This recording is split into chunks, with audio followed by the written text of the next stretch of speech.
Welcome back to Uncontested Investing. Today, we're excited to have Yovonne Kenny, Executive Vice President of Preferred Floor and Tile, a trusted company that has provided quality materials and service in the real estate industry. Yovonne is a veteran of the industry with over a decade of experience in both flooring and business development, which has propelled her trajectory in the industry to where she is today. Now, as vice president at her current company, as well as co-founder of the first National Rental Home Council in the Carolinas, Yovonne is a trailblazer and a role model for any industry professional. She has kickstarted initiatives, fostered and fortified partnerships, and has created countless opportunities for members of her community. Her most recent accomplishment was accepting a co-chair position for the Women in SFR National Committee, so we consider ourselves lucky to have Yovonne in studio and can't wait to get this episode underway. Let's get started and learn more about Yovonne and her journey.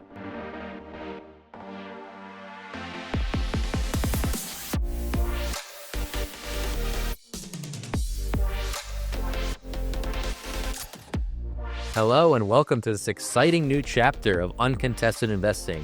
I'm happy to be joined by my co-host, Suzanne Andreessen of REI Inc. This is Nate Zielinski from RCN Capital, and we have a lovely guest here today, Yovonne Kenny from Preferred Floor and Tile Company. Yovonne is the Executive Vice President, and I think we're going to have a fun interview today. I'm feeling a little left out. You guys did some gallivanting yesterday in New York City without me, but we'll catch up in this interview. Yovonne, I'd like to start where I start with every guest, though. This industry, right? Real estate, flooring, tile. How'd you get your start in, thinking about real estate being a potential career path for you? Well, real estate really was never a career path. I feel like I chose. I feel like it kind of chose me. So my background was in sales and marketing, internet marketing, print marketing, going back to the Yellow Page days. And I started working with Preferred Floor and Tile Company as a consultant, and I was helping them drive leads into their business. And as I was exiting a company that I worked for formerly, I called on the owner and said, "Hey, I'm exiting the company I was currently with.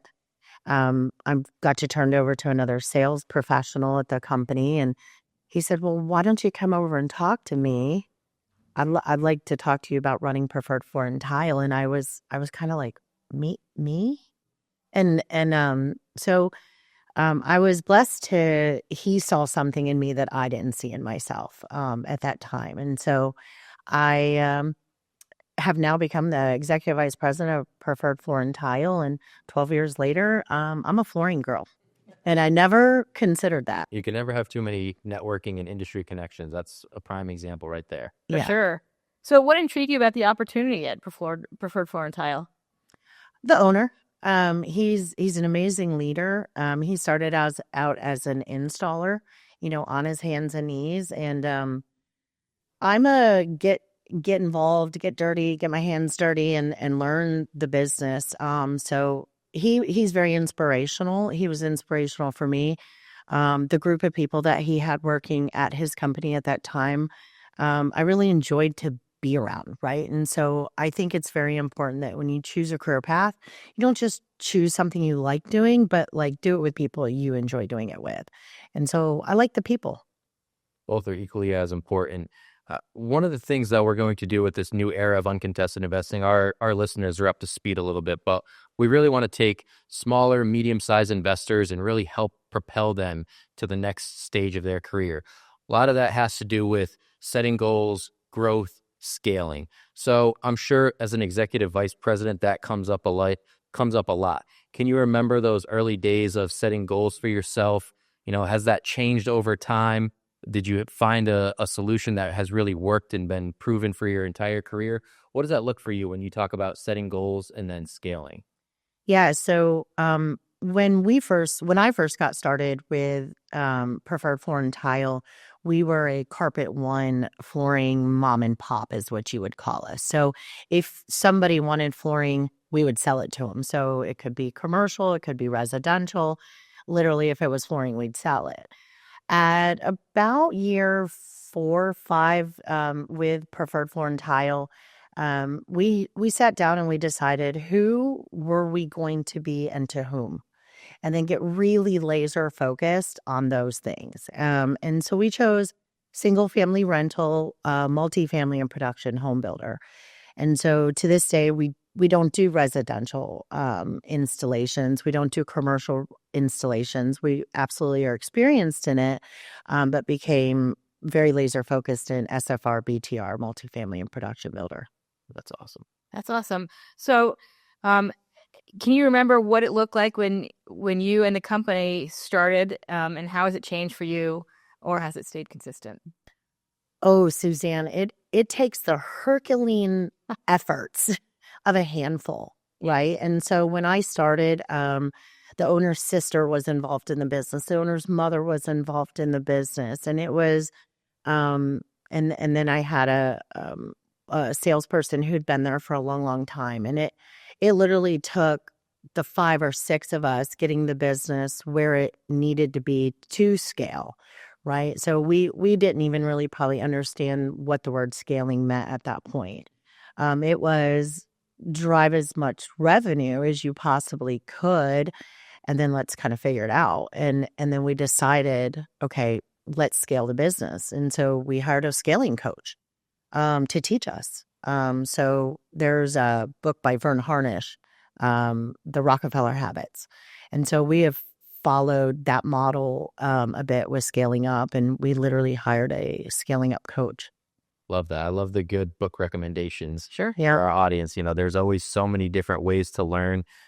Reading is one of those. So I appreciate that. All of our listeners, go check out that book that Yovonne just recommended. Yeah. Now, for you specifically, you talked about your past with the business development, the marketing. What is your mindset or goals? Anything that comes to mind for you when you're talking about building relationships, building partnerships?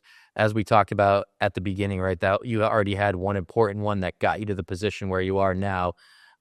Any tenets that you follow? Any rules? What's your biggest goals in relationships and partnerships? Well, one of the sayings that the owner always said to me is just get up and pass out smiles. It doesn't matter if you know flooring. You're a people person. People like you.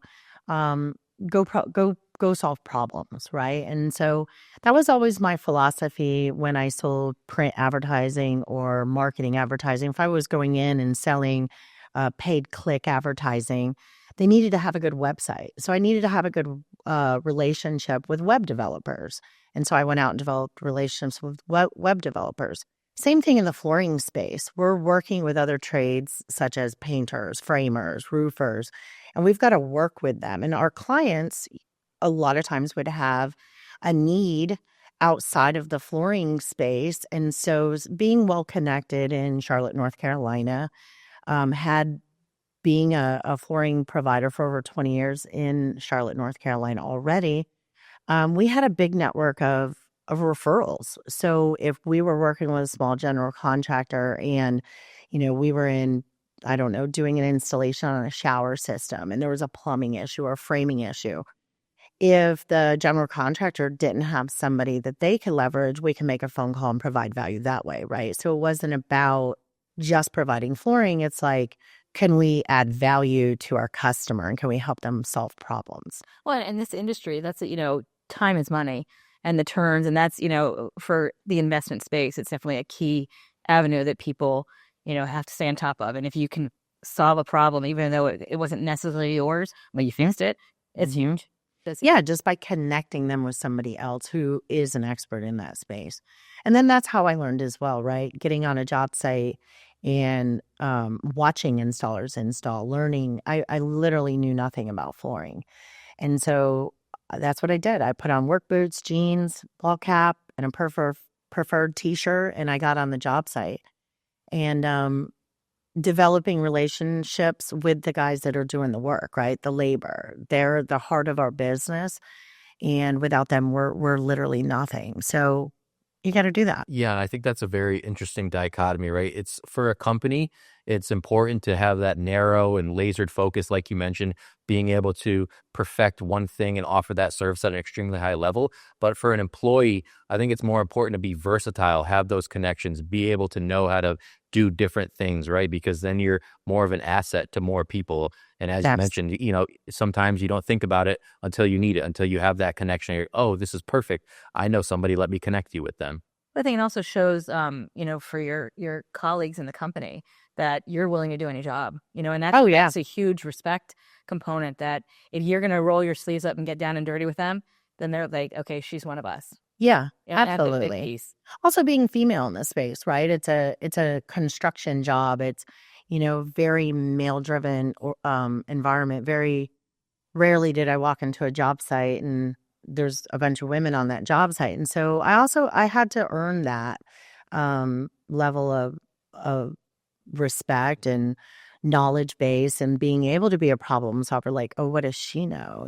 She's a girl, but that's okay. And you've got to be open minded and walk in with that, and don't feel some sort of way about it, and just kind of embrace it, accept the challenge and embrace that, and say, imposter syndrome is real, and every one of us feels that. So know that, Mhm. that when you're walking into a room, everybody walked into that room for the first time at some time. Right. Well, this is a great lead into kind of one of the next phases in your career.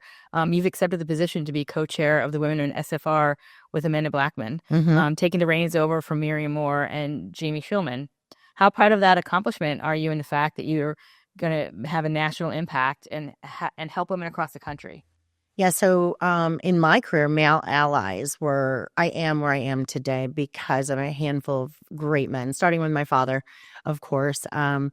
But, working with Daniel Ray as my VP of sales, he was instrumental in teaching me the business. He had worked at the company. He worked for our company for over 20 years. And so he taught me things. The owner taught me things. And if it wasn't for them, I wouldn't be where I am today. And so for WMN, oh man, we're at the beginning. This is going to be fun. So when Amanda and I first started talking about WN, before even the first local chapter for the NRHC was launched, it was more like, hey, do we have an environment where we can help mentor and teach other women the skill sets that it needs, not the grind. We tend to surround ourselves with like people. We attract that, right? But do you have the skill set, the polished up skill set to really get you where you need to be? And sometimes it takes having relationships to get you in the room. And then when you're in the room, but are people talking about you in rooms you're not in? And so connecting with those women that will say, hey, have you met Yvonne with Preferred? Let me introduce you to Preferred Floor and Tile Company. Or male allies that are, have you met Yvonne with Preferred? Or Yvonne's team, whether it be Philip Burton or Sierra Burdell. Sierra's new in the industry. She's a young and upcoming female in the space, and she's a relationship builder. And she's going to continue to build those relationships. And those are what's going to drive her career and her success. Well, and even in the mentorship program, ironically, your chief marketing officer is mentoring one of your folks. Yeah, which is amazing. So it's, everything goes full circle, which wasn't, really the intent of having you here today. But when you talk about, the women in SFR, it really helps to, go full circle in some of these opportunities. The epitome of it, right? So Kyra, I've known Kyra since she was born. And she came to work for Preferred about 2 years ago. And with my sales and marketing background, I've taught her some, but to be able to learn from a chief marketing officer who is fantastic. Yeah. And Erica's a great colleague. Erica knows her stuff. Yeah. Forwards and backwards. So it's a great opportunity for both of them. The craft, for sure. Yeah. It is. Well, and the mentoring is a piece in this space. Even when you talk about some of the membership organizations, the Women in SFR is an offshoot of the National Rental Home Council. Yep. And that organization itself has some of the national REITs who they look at this space as the opportunity to mentor the smaller investors. And I think the investment space as a whole will be very successful when you have the big brother, big sister opportunity to help drive the relationships and the engagements in the space on acquisition and disposition. I think that is a feeding platform for everyone to achieve success in this. Yeah. Yeah, even trade partners, right? So you've got your owner operators, but what about your trade partners? Those mom and pops that are local providers trying to grow into a national brand. And that was some stepping stones for us. I was blessed to have we I had uh, preferred Floor and Tile invested into hiring a not only a scaling up coach, but a coach for me, right? So what do Yvonne's skill sets? So just because you're a good doer doesn't make you a good leader, and that I learned very quickly. So going off of that, I have two questions on that conversation. But first, can we start with expanding to a nationally recognized brand? What kind of work went into that? The long nights, I'm sure, lots of meetings. Can you remember back on those times where you guys were really making that push from the local impact that you had to making Preferred Floor and Tile a national brand? Yeah, so it's a lifestyle. It's not a 8 to 5 job. It's a lifestyle, get it done job. Mhm. To your point earlier, sometimes it meant I'm cleaning the bathroom, right, or cleaning up the cafeteria that we all had lunch in. Um, Nobody had titles and roles. That was probably the first thing we had to overcome. Is like, oh, oh, you're going to that networking event, so you're gonna need a title. What's your title? And it's like, Business cards. okay, well, uh, a bookkeeper, accountant, purchasing manager, EVP, sales director. You wear a lot of hats. And so you don't really identify as a title. And so that was one thing we had to kind of sit down and say, okay, if Daniel was going out to a networking event, what was Daniel's title going to be? And I know that sounds so small minded, but it did make sense with our client base. They are very structured. They have um, different levels of authority within their organizations, and we're like, oh, just get it done. Yeah. So that was interesting for us to sit down and kind of talk through that.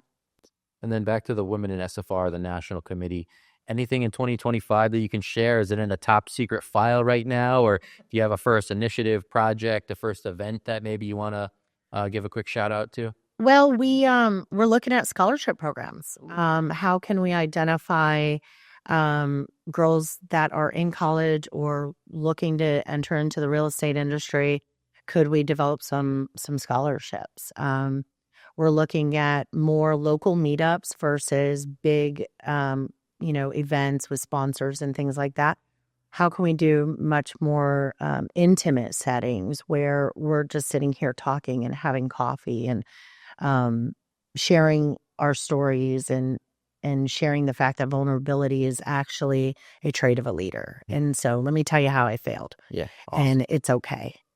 All right, Yvonne, thank you so much for the insight so far. I think our listeners are getting a lot from this conversation.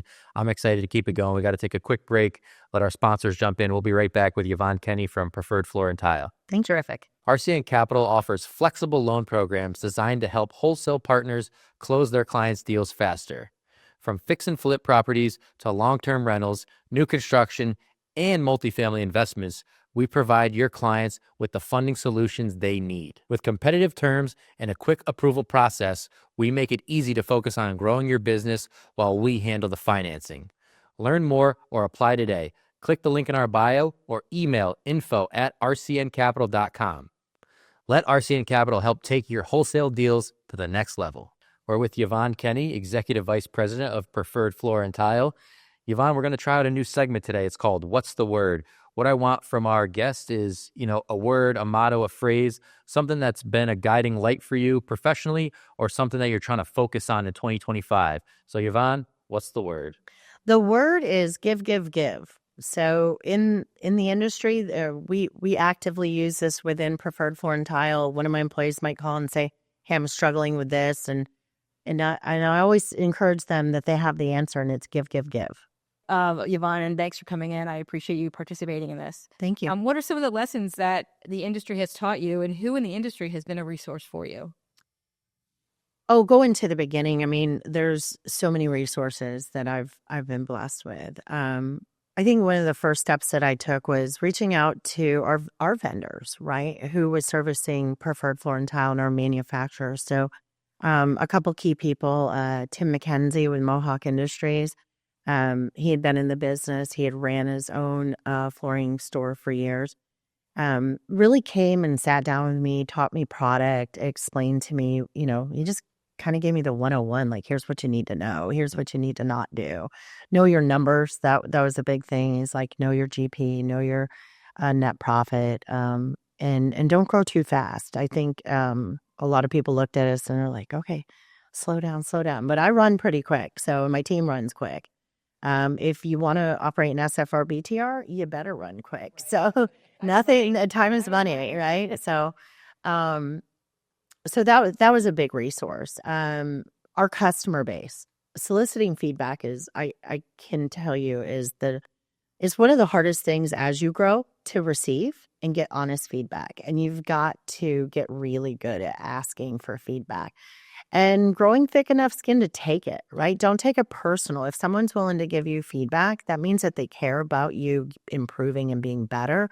So kind of humble yourself down, treat it like it's the truth is what I've had to learn. And I think there's an important part of like understanding the difference, right? Sometimes you get those crappy 1 or 2 star reviews from a disgruntled customer, but there's a difference between that and then constructive criticism, right? So being able to take that in stride and use it as a weapon. I've talked about that with many business owners, right? Of like you're offering a service that just caters to people wanting to review it. Yeah. So how do you take those reviews and take your company to the next level is a huge factor. Yeah. And not cry yourself asleep at night. No, just treat it like the truth. Yeah. And then make the corrections as if it is the truth, whether you agree or disagree. We have a little saying, do you want to be right or do you want to be rich? And it's not rich financially. It's like, do you want to have joy? Right. You don't want to be crying yourself to sleep. You don't want this thing to tear you up, but you own it. And that handful of people that really helped us get the business where it is today, they take it very personal because it was like their baby, right? They're very vested. And as the leader of the organization, I've got to continually paint vision. Like, here's where we're at today. Here's where we're going to go tomorrow. And aligning that with their personal growth and their personal development of the team and each individual. We call it PPFs, personal, professional, financial goals. It's really important to understand your people or our people on our team. I want to know what Logan Costner's goals are. What's her personal goals? What are her professional goals? And work with them. Most employers, some of the feedback that I've gotten from my employees is that, I've never had an employer ask me that before. What is my personal goals? Yeah, what do you want to do? You, your family. Do you want vacations? What's important to you? Make sure that you're aligning their goals with the business goals. And if you can do that, then you'll have a nice alignment between you and the business goals. So you can kind of balance when you fail, say, hey, if it was easy, everyone would do it. And Right. that's a saying that we've used a lot. And just be kind to yourself, right? And keep trying. Get up, try again, try again, try again. Sure. It's amazing all the stories you hear about what people can accomplish or achieve when they take the ego out of it, the pride factor, and just, focus on the work and how to get better. It makes a world of difference. I think bringing the interview full circle as well for our uncontested investing audience, for investment properties specifically, right? One of the reasons we have you on is floor and tile is a part of every renovation project, or it can be anyways. Are there some common mistakes out there that investors should be avoiding? Maybe something that you've seen over your career when it comes to overdoing it at an investment property, right? There's such a thing as too much work. We've talked about time is money a couple times here. There's that happy medium, right? Is there anything that you see that investors should be avoiding? Well, every house is unique, Mhm. right? Because it's at a particular life cycle of that asset where I think it's really important to partner with a trade that understands that. So whether it's flooring, HVAC, roofing, windows, doors, doesn't matter. Make sure that your trade partner understands the life cycle of your portfolio and understands what does the budget look like to renovate, if it's on acquisition, if you're on turn and you've got one resident moving in, one resident moving out. What are they trying to accomplish? And then once the asset goes into disposition or a sale, then it's important to understand what are they trying to accomplish there. So partner with a trade partner that understands the life cycle of your asset, and that But you know. even at the, and taking that to making sure that as you work with your investor, that you're understanding what their life cycle is for the asset as well. It's that you want to make sure that if they only want to hold it for 7 years, or whatever their plan is, that you need to jive with what they're trying to achieve at the same time of managing what the fix and flip versus buy and hold and those pieces. Making sure that you can accomplish that. Product plays a big factor. Whether Shaw, Mohawk, MSI, and Engineered Floors, there's your top 4 manufacturers in the industry.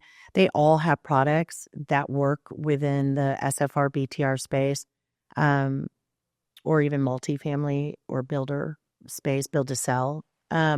It's important to find the product that's going to perform based on your asset again. So if it's going to be a rental property, you need something that's going to be durable, low maintenance. So once it becomes resident occupied, a saying in the space is clean, safe, and functional. So while it's resident occupied, that's their goal. And so they may not have the budget at that time to go in and do a full demo and replace. Can we take flooring from a closet and repair a kitchen, put some carpet in the closet until the next turn, right? Also, inconvenience for the resident, right? This is their home. And so we want to minimize how much time we spend in their home, repairing it while they're leasing it. And that's very, very important. Resident experience, happy resident, happy client, happy life. That goes back to that job joy, right? Well, but even when you talk about a fix and flip versus a buy and hold, if you're going to rent a property, you need a durable product, but you also need one that not only is it readily available at the time for install, but is it repairable, so that you can you're trying to make sure that you're making the right recommendations for the investor, that they don't have to rip up the floor because it wasn't repairable. Or that, so there's pieces to that equation that I think Preferred Floor and Tile really can help support the thought process, not just the product, but really making sure that the investor is addressed in every avenue of what their plan is. Well, yeah, every investor is different. I mean, we have clients that have over 100,000 homes in their portfolio, and then we have clients that have 20 homes in their portfolio. If you have the 20 homes in your portfolio, well, those 20 homes are just as important as those 100,000 homes, right? Working with a trade partner that services both is really good, because as a smaller investor, you can kind of ride the shirt tails of a trade partner that's working with a larger investor. We have the inventory in stock. We can turn it very, very quickly. It's not like we're ordering per house. Our largest warehouse, I think, is 58,000 square feet in Charlotte, North Carolina. And then we've got Georgia, Nashville, depending on if your assets work with a regional player too that can service all your properties. That's important. Even if you're a smaller investor today and you only own in one location, sit down and think about your goals. Like, where am I going to own homes eventually? So do I want to partner today? Because that relationship, you're going to start building that relationship today. Start planting that seed today. So later, if you expand, into Georgia or Tampa or something like that, then your trade partner can grow with you.